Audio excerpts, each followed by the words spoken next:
Well, hello, and welcome back to the AthosCraft server, and welcome to my big hole. This is ArseyRC, and hopefully you're going to enjoy today's episode. So, as you can see from behind me, the area has been cleaned up quite a bit. I spent a lot of time. I'm one of those people who I cannot stand having chests that are full of just nothing but junk. So I spent some time going around here cleaning up and making sure that everything was copacetic. You can see here I got my super smelter running away here. Got some fish smelting. I can't speak. I got fish smelting and away we go. So we're gonna have food for days. My slime farms are going absolutely nuts, but let me show you what I've been up to over the last couple days. So there's a couple things. That is the first thing. So I spent a significant amount of time in a test world this week trying to figure out a bunch of redstone-y type things, and this, it's hard to see all in once, but this is my automatic sorting system. So the concept is that these items down here are ones that I'm going to get a lot of. And so this one is stone by the block right here, and you can see I've actually gathered a lot of stone so far. So the redstone behind this is the sorting system will automatically pick out the stone and drop it down in here. It'll fill the shulker, and when the shulker is full, it'll automatically break it and fall into these hoppers to deposit it into the chest. And there's a dispenser hidden right here, and that dispenser will automatically launch a new shulker out for filling it up again. So there's all the items which I think I need shulkers to store. And as you can see, my slime is doing quite well. I've got a whole store full of slime, plus a whole bunch more. I got slime blocks here, and this one is getting almost full as well. So I got slime coming out the yin-yang. But anyway, so here we go. We got glass coming out the yin-yang too. You got a whole lot of glass. So really good. We've got those scoring. Now, obviously the 15 items that I have here are not going to suffice for all the items that I needed to store from the shop, from all the chests I had everywhere. So here is the first floor. So these ones have yet to be filled in. I can add new items to these ones here. So I have placeholders in them, but all the items which I need to sort are all right here. So all the wood products are there and here. I have ice and lighting and all kinds of stuff here. Here's all the precious metals, the metals here. And this is the end of the line, so these are the things that don't actually get sorted. So I'll have to go through and spend some time going through all those things. Some random stuff there. This is actually, I built this right on the side of where my skeleton farm was from a couple episodes ago. And then there's another floor here. So here's all different kinds of stone and food. Here's all the redstone items I use all the time. Here are different mob drops.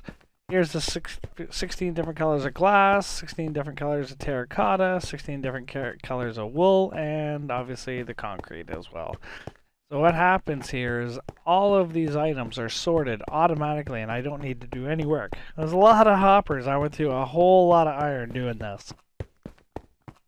When digging this big hole, I actually got a whole lot of iron. So people are asking me, oh, can you sell me some iron? And I'm like, no, I need like 10 gazillion hoppers for my sorting system. So no, I cannot sell you iron. But anyway, so the idea is you come up here, you throw your items in here, throw some mutton in there, and that item will automatically go through. When it finds the correct location for that, it'll pop it into the chest automatically. And if it doesn't find a location for it, it ends up in this overflow system right here. So again, then when I find items in the overflow system that I think I could have lots of, then I can go ahead and create an item for it. So jack-o'-lanterns, for instance, I may want to create one for jack-o'-lanterns. Bone meal, I definitely probably want to create one for bone meal. So we can go ahead and do those later. However, today's episode is not about the sorting system or what's going on in here. What I want to do is I want to introduce building competition number 2. So what we have decided to do is a pixel art competition. And thanks for Joebq for the idea. So what we're going to do is we're going to go ahead and go out to the area that I've already set up for it. Alright, I'm the sponsor for this particular competition. DC started the first one. Thank you to him for that. And I'm going to do this one. And hopefully somebody else can step up and work on the third one. So let's go ahead and get out there. And look, what we did is we decided that we wanted to do pixel art. So what pixel art is the ability to use a map to create artwork. And so you need a very large area. The smallest map on the server is 128 by 128 pixels, and you want to cover that entire area with artwork. And so it takes some time. So what I'm going to do is I'm going to hop in a boat here, and we're going to head out to the competition area. This is quite a long journey, so let's see how long this takes me to actually get out there. It's about 6,000 blocks away, and so we built this ice road to make the trip a whole lot faster. The only way faster than this is Elytra, but I don't even think Elytra's this fast. You can see I'm lagging so much, I'm actually out in the middle of the void. So, there we go. So, we're almost there, and there we go. We got some cactus at the end here to break our boat automatically, and it didn't pop into the chest automatically, so we need to put some boat there. Alright, so here we are at the competition area. You can see we're a few hundred away from the nether hub, but we built this tunnel to get out here. So what we have here is this. So there are 9 or 8 plots. We can add some more if we need more. For now we have 4 members who have joined so far. So myself, Garth, Filthy, and Falling Star. I know that Joe will join. DC Star seemed to be interested, and Tony was as well. So we're going to have quite a few members joining. So we'll make some plots. Now, what we decided to do was to actually use commands in this particular case. We wanted to have it so that we didn't have to have a grindy competition, because to lay the concrete out for these areas would take hours and hours and hours. So we agreed that we would, for the competition purposes, we would set the background for them automatically by use of commands. So the people who have joined so far have already requested their colors, and as you can see, Falling Star decided to have pink. Filthy, myself, and Garth all wanted black backgrounds. So we used concrete, and we set 128 by 128 pixels of concrete in those particular areas. And now you can use any blocks of your choice to make a pattern. And when you update your map, so this is simply just a map. If I grab this, you can see here I can hold it. It's just a map of it. And as I update the area, as will the map will also get updated. And as you can see here, we've got a couple of commands in this area. Because we couldn't spawn-proof this area, you can't put torches everywhere when you're doing pixel art. You can't put sea lanterns. You can't use lighting very well at all. So we decided that for the purposes and the safety, and the artwork takes a long time to do. So for the safety of the artwork and for the safety of the players, we did 3 things here. So we got it so you can set the time straight to sunrise. I'll probably put a bed here too if people want to sleep in case of phantoms. Okay. We clear the weather because honestly, as it just starts to rain, what a coincidence. So the idea is working in the rain really sucks. So we have the ability here to clear the weather. So as you can see, we just cleared the weather. All right. However, it is still nighttime. So we also have the ability to set sunrise, the time to sunrise. And if mobs and creepers and that do happen to spawn here, and they will, what we have here is a block that will kill all mobs within a 255 block radius. Now I've got it set up so that players won't get hurt, but all other entities will get destroyed. So if you've broken some blocks and not picked them up, they're gone. And as well as any mob drops or anything will all get killed. So you push the button twice. The first time will kill all the mobs, and the second one will kill all the drops. I don't think it's fair if people go and grab the drops when you kill them through a button. So just let's use the rule of good faith, basically, and when you push it, just wait a couple of seconds and then push it again, and then all the drops will also get destroyed. And that way we're being fair. If you want to go and kill the mobs and grab the drops, then that's your choice. So out in these areas, each area has a chest on it. So you go out and find your designated area. So that's unclaimed. That's Garth's plot. That's my plot. And in your plot will be a chest. And in that chest is a map. Now, I suggest making a copy of the map. You can do that in a crafting table really easily, but then you can use this map as part of your design process, and you can go ahead and fill in your area. As you can see, my area is this black area here. I've got a bit of a border on the back here, so that border doesn't show up on the map. And so I'm going to just put in different colors and different things here and do some artwork.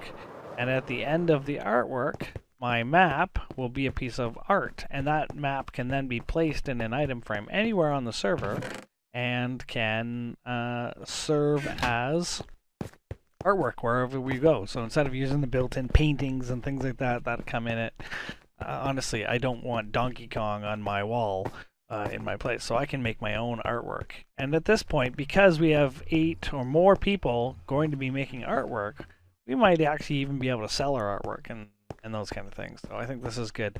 I haven't finished this map yet, but there's an overall level 3 map of the area. And as you can see by the prizes up there, so first prize will get 32 diamonds, second 16, third 8. Now, the rules, I have a rule book here. Go ahead and get the rule book. So reading the rule book. Okay, so build competition, pixel art. So each participant pays 2 diamonds. You get a 128 by 128 plot pre-filled with the color of your choice. Myself and Tony can change it, but we have to be very careful because if we do a little oops and we wreck somebody's art, we'll have to restore the server from backup. But anyways, you have to use your own resources for the main part of the design. All right, remember that you have to fly over the area every so often with your map to update it. Billing starts immediately, so it started today, and it will end on Saturday, September the 17th at midnight Greenwich Mean Time, so England time. So each member will receive 3 voting tokens, of which you can vote. You can vote 3 times. You cannot vote for the same person twice, and you can't vote for yourself. And hopefully there's no shenanigans in this competition where people are voting for designs they actually don't want to win so that they can win themselves. So we won't be doing that, will we, Job? But anyways, let's see some creativity. Let's get some artwork. And I've already seen people posting in the Discord examples that they found online, and some of them are really, really cool. So I'm excited to see what people come up with here. And not only that, but we will have, this area will be blocked off after the competition so that our artwork is preserved and nobody can come over here and glitch it. So that is the idea for the competition. So I am hoping that we get lots of participants. We've got 8 spots, but I will add more if we need to. As you can see by the big map here, we've got lots of room to add some more squares here if we need to, so don't be afraid. The only thing is there is an ice biome over here. I don't really want to go into the ice biome. Ice is fairly rare on the server, so we want to make sure that we're not going there. So we'll go down underneath the pink and green squares down here with those areas. But anyways, yeah, that's the competition, so I'm excited to see how it goes. We're at Mr. Joeb's pyramid, and I'm waiting for my partner in crime here, Ravna, to show up. And because we have discovered that Mr. Joeb is AFK. And we're going to pay back Mr. Joeb for a prank that he did on me last season, where he filled my entire base with probably about 200 or 300 chickens. He was trying to be poultryman. And so it's my time to get it back. So if you see what I'm holding there, I've got some sweet berry bushes. And we are going to plant some grass and put about 3 stacks of berry bushes around him. So when he gets up from AFKing, he's gonna have to dig out all his berry bushes. And I don't know if he's in there with armor or not. Let's just take a quick peek. Oh, he's got his armor on. Oh, that's not fun. Aha! And I see my partner in crime is here. Okay, so let me give her a couple stacks of grass here. So we want to plant the grass all the way around him and then put the berry bushes in it. So when he comes out, he has no choice but to run through the berry bushes. The lamps are sort of in the way, but we can work around that. We'll see how it goes, and let's fill this whole thing up. And then we have to wait for him to come out.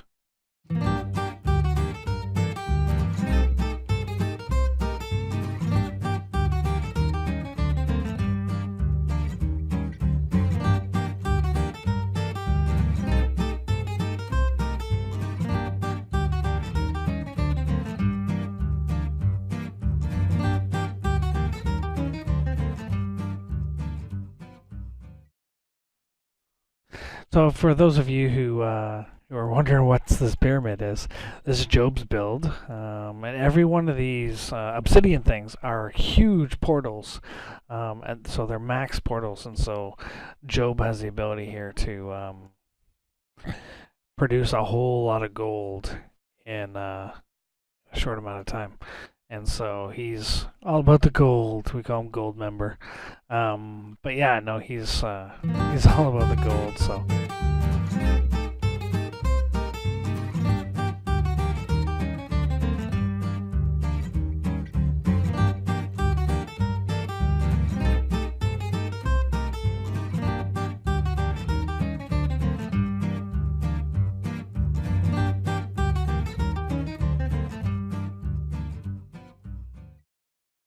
Okay, so it looks like he has.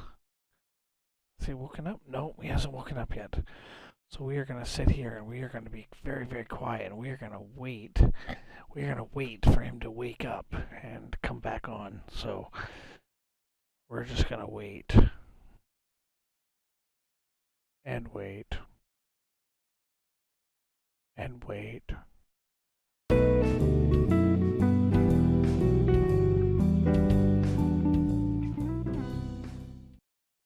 Okay, so we're being super stealthy still, and we've built up on top to get a better view of him. And so if I hit F1 here, you can see he's still in his little AFK hole, and we're waiting for him. From what Ravna has said, she said he should be back in 10 or 15 minutes ago, and that was 5 or 6 minutes ago. So we'll just got a little bit more waiting to go. You know, if we wait long enough, we might actually get full berries, and they might all be full bushes. I should have brought some bone meal. All right, we are still waiting, and Ravna is running around doing trades with villagers and grabbing XP and burning the swords for him and doing all his work. She's so nice. But anyways, so we are still waiting. And waiting. And waiting. So yeah, as you can see, he's back. He hasn't dug himself out of his AFK spot yet. So he came on and told us, ooh, I have to go to the restroom. Thanks for sharing, buddy. Didn't need to know that. Ah, he's figuring it out. Let's see what he's got going on here. You know you want to dig your way out of there. Oh, here he comes. Shh, don't tell anybody.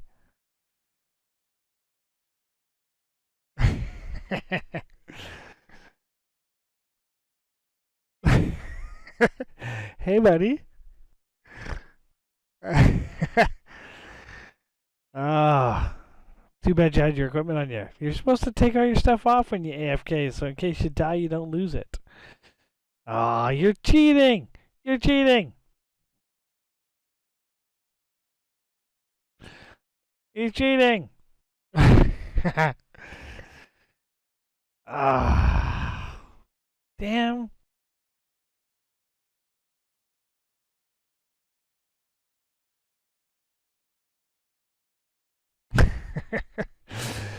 Oh man, oh man. You're supposed to AFK without your equipment on, buddy. Well, darn it, that was a failed prank. Mr. Job is too clever and he's AFK with his equipment. But anyways, we're gonna get him back. You wait, Mr. Job. We're gonna get you back. Unfortunately, that's all the time I got for today. If you like this episode, please smash that like button. For now, thank you very much for watching, and we'll see you in the next one.